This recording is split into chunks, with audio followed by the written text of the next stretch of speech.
Welcome back to Ram Jyothi logs. ఈరోజు మీకు ఒక మంచి జావ గురించి చెప్పబోతున్నానండి.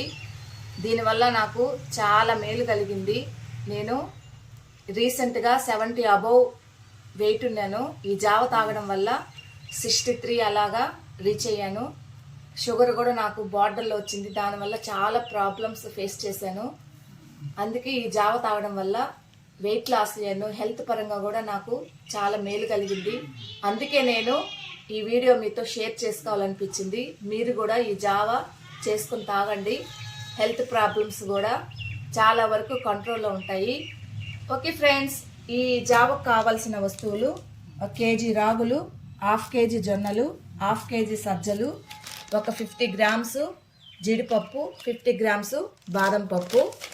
నెక్స్ట్ ఈ రాగులు, జొన్నలు, సజ్జలు చాట్లో తీసుకొని దుమ్ము లేకుండా ఈ విధంగా బాగా చెరుక్కోవాలి. నెక్స్ట్ శుభ్రంగా వాష్ చేసుకొని వీటిని ఎండలో బాగా పొడి పొడిగా అయ్యేటట్లు ఆరబెట్టుకోవాలి. తీసుకొని మొత్తం ఈ వాటరు పోయేంత వరకు ఉంచుకొని ఈ విధంగా పొడి క్లాత్ మీద బాగా డ్రై అయ్యేంత వరకు ఈవినింగ్ వరకు బాగా ఆరబెట్టుకోవాలండి. ఈ విధంగా బాగా ఎండిపోయేటట్టుగా ఆరబెట్టుకోవాలి.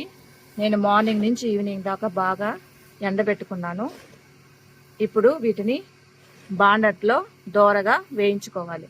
నెక్స్ట్ పొయ్యి మీద బాణలు పెట్టుకొని కొంచెం కొంచెంగా సిమ్లో వేయించుకోవాలి. హై ఫ్లేమ్లో పెడితే మాడిపోతాయి కాబట్టి సిమ్లో పెట్టుకొని దోరగా వేయించుకోవాలి. వేయించుకొని చల్లారి పెట్టుకొని పిండిని మిల్లు పట్టించుకోవాలి. ఇదే విధంగా జీడిపప్పు, బాదం పప్పు కూడా లో ఫ్లేమ్లో దోరగా వేయించుకోవాలి. లాస్ట్లో ఈ జీడిపప్పుని, బాదం పప్పుని చిన్న పీసెస్గా కట్ చేసి ఈ విధంగా బాణల్లో వీటిని కూడా దోరగా ఫ్రై చేసుకోవాలి. ఈ విధంగా చేయడం వల్ల జావ అనేది పచ్చి వాసన లేకుండా టేస్ట్గా ఉంటుంది. నెక్స్ట్ వీటిని ఫ్యాన్ కింద చల్లార పెట్టుకొని ఆ తర్వాత మిల్లులో మరపట్టించుకోవాలి. హాయ్ అండి, ఇప్పుడే నేను మిల్లుకి వెళ్ళి పిండిని పట్టుకొచ్చాను. ఇది 2 కేజీల పిండి. ఈ పిండితో జావ చేసుకుంటే చాలా టేస్టీగా ఉంటుంది, హెల్తీగా ఉంటుంది. ఓకే ఫ్రెండ్స్, ఈ వీడియో మీకు నచ్చినట్లయితే ప్లీజ్ లైక్ అండ్ సబ్స్క్రైబ్.